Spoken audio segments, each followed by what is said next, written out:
program, so we good to have you on the show. Yeah, it's my pleasure, Austin. Good weekend we had at the end. I know. I mean, an amazing moment for some teams. I know, exciting for those of us that are actually following the league. Yeah. You just feel it, you love it, you don't want it to end because you're thinking it's going to give you another assist. It's just like just like a few hours ago when it all started match day That's 1. right. You know? Now match day 38 upon us in a few days' time. I mean, it has been an amazing story. Amazing. It's going to be an amazing story at the end of the day on the match day 38. It's going to be Rangers International just 1 point away from that 32 years jinx to be broken. I mean, 32. I think the fans at the Cathedral can't wait to witness this great moment. Wow, there's going to be more than a celebration. It's going to be a service at the Cathedral. My colleague Yemi Adebayo is also on the show tonight. Yemi, good to have you join us. What a weekend it was for the Gunners. You didn't see that coming. I knew you were going to throw that at me. A good one. But it was a feast of football all across. You had the CAF Champions League, CAF Confederations Cup. Wow. You also had, the drama in sports. Some top athletes having exceptions, using bad substances. And Russia is saying, how come this one is guilty using a bad substance and this one is not guilty? The same bad substance, but medical exemptions, the issue. And some of these top athletes have been explaining why they are taking it. I'm not taking it to have an advantage. I'm just taking it to compete. It's interesting. Very, very, particularly when it gives us enough reason to come here to talk about it. Let's get on with the show now. Start with rugby. Yes, we told you that the Nigeria Rugby Football Federation, they're doing all they can not to just develop the sport, to give it some following. They want you to start supporting rugby in Nigeria. Just over the weekend, the Black Stallions, that's the men's senior national rugby team for Nigeria. The Black Stallions, they were in Nairobi for the 2016 Africa Rugby Sevens. They finished that competition in 7th position, but you know what? Good positives coming out of that one. I didn't just want to say positives, good positives, because Nigeria defeated Morocco in 19-5. They have never defeated Morocco before, and also took Tunisia all the way. Tunisia needed sudden death to beat Nigeria at that one. Someone would say last year we'll finish 8th, this year we'll finish in 7th, that they need to improve. But I'm saying the success story is that we are talking about rugby in Nigeria and we can see the progress. Well, if I can borrow the words of Martin Luther King Jr., if whatever you're doing, keep walking. That's what it is. Don't stay on one spot. That's right. If you cannot fly, jump. If you cannot jump, walk. That's right. If you cannot walk, crawl. Just do something. Just keep moving. And for me, that is good enough. We're not where we were last year. That's development. That's right. It's too early to start comparing ourselves with the elites in Africa. But it's good enough that we're moving. And it's good enough the Federation is not giving us the same old song. No support, no money. No, do something for yourself. And that's why federations like this, I'm always happy. Yeah. Trying to punch above their weight and trying to tell us the things that we can do for them without actually asking us for. They're just saying, look, just give us your spare time. Show some love for rugby. And who knows, rugby can open a lot of things for the players, for the coaches, for the federation, and who knows, we might just be challenging South Africa many years to come. Namibia, Kenya, so that's the story. At the 2015 edition in Johannesburg, South Africa, Nigeria finished 8th. At this year's edition in Nairobi, Kenya, they are finishing 7th. Toby, it means there's more work for the Nigeria Rugby Football Federation. Players already have a target that next year they need to get better. Yeah, they need to get better. Where you won't move on one spot, better for what you did the last time. And you really want to go the way to improve that performance in the next edition. But like you said, I mean, a lot of work, at the federation. Like Yemi said, I mean, they don't need to wait and complain about funds. This is a sport, try and push a project up, and the media is always available to support, to look at the support we've given to them. And I mean, if you can place rugby, you can position it in a better place.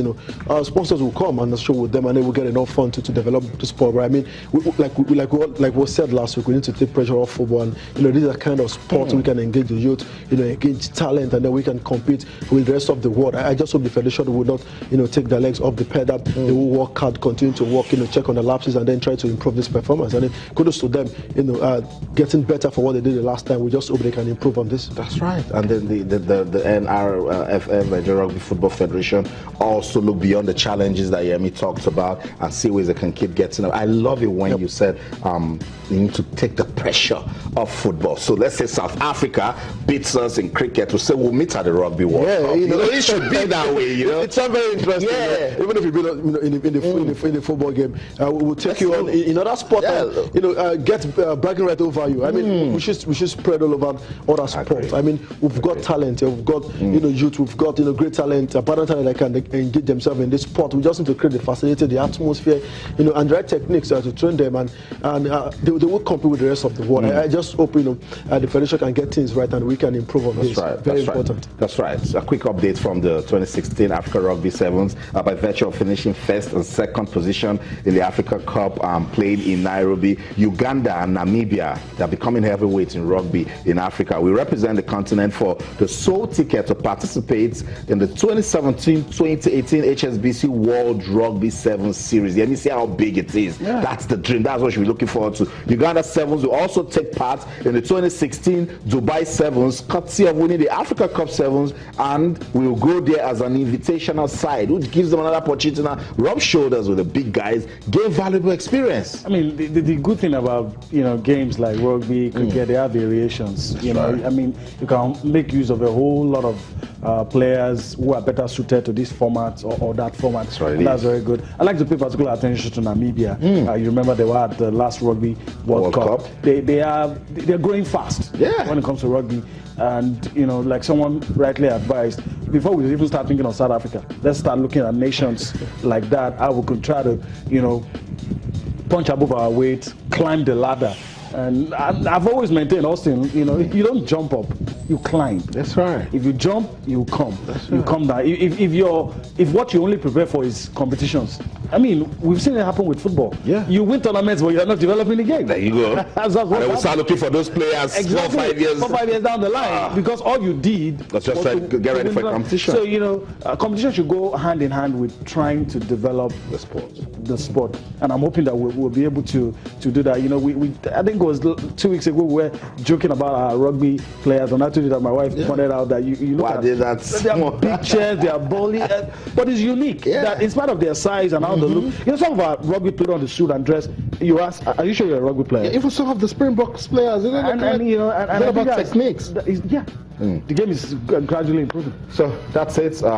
Right here, you can be sure that we do justice to other sports. Just gone by is rugby. Nigeria took part at the 2016 Rugby Sevens. 11 teams took part in that competition. Nigeria finished 7th. So it means they can keep getting better. Let's leave rugby now. Let's play some table tennis. We always talk about this guy. He's a role model for table tennis in Nigeria. Aaron Okwadri is getting ready for the IWTF World Cup that will take place in Germany. And Toby, the story is that it's saying, look, I'm not afraid. I'm not under pressure to perform in Germany. I'm the best ranked player in Africa. I'm having a nice time. And if I go to Germany and feel like I'm having fun, things can just get better for me. Aaron has got that bragging right. That's right. He needs to command respect from other opponent. Like I said, he's the best player in Africa. Set a huge record at the last Olympics. I mean, fantastic table tennis player, experience. He's got a lot of quality, and I mean, competing at this level, he should not get scared. Other players should get scared of him. They should give him respect. They understand that he's got a lot of quality, and he can also, on his heyday, he can also take any opponent away and then create an upset. Set new record. Move as many stages as possible in the championship. I mean, this is very good for Aaron. We all know Aaron is always prepared for almost every time, engage himself in tournament, and then he really wants to move up the ladder in the rankings. And I think that this is a very good another platform for him to express his quality and also his talent among the big boys. That's right. It was Quadri's performance at the 2014 edition that actually shot him into limelight. Remember Yemi when he was upsetting the big guys, lost to Jean GK, and then shot up to the rankings to number 30 in the world. And then we're like, wow, this guy is doing big things. Now he's 25th in the world. He's going to the IWTF World Cup again as a better player.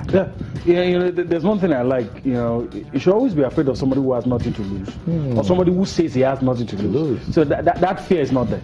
And that's what Aruna is saying. Look, I'm going to come here and enjoy myself. That's what I'm going to play my game. And you know, like death doesn't really kill somebody who is not afraid of losing his life. Just observe people who are not afraid of losing their life don't die easily. And that's what's going to happen to Aruna. He just comes there. It takes away the burden off his shoulder. Wants to play. I'm very sure when he steps to the tables, he forgets I'm Africa's best. He forgets what he has done. You know, this is a new chapter. Reality. It's a new day. I got nothing to lose. Just play your game, and that's the best way. That's the best way to look at it. I agree, and that's what he says. He says, look, I'm not under any form of pressure. I'm just going to the competition to play and then do the things that are under my capability. He says he believes in himself, and that's what you need to take, the spirit of optimism when you're going to a big competition as this. So the draw for the 2016 IWF World Cup will be done on Friday, September the 30th, and then the group matches will start on Saturday, October the 1st. So Aruna Quadri has given us reasons to actually monitor what's going on at the 2016 IWF World Cup in Germany. We want to wish him all the best. He's Africa's best. He has done so well for table tennis in Nigeria, has given the sport some good reputation. Let's wish him all the best in Germany. Let's stand up for a legend, a champion, one that has been there, done that. He did everything he could to promote golf. Arnold Palmer is dead at 87, but the world is celebrating this guy, I mean, in a whole lot of ways, golfers, everyone, because, I mean, during his time, you could follow golf and feel the competition, you know, and he was doing it with so much passion. It was the bridge. Like, he was an herald, he was a trailblazer, he was a pace setter. He built the bridge to the next generation. You have to give Arnold Palmer and all the guys on the field, on the guys in the professional era now. Yeah, have good things to. I mean, a lot.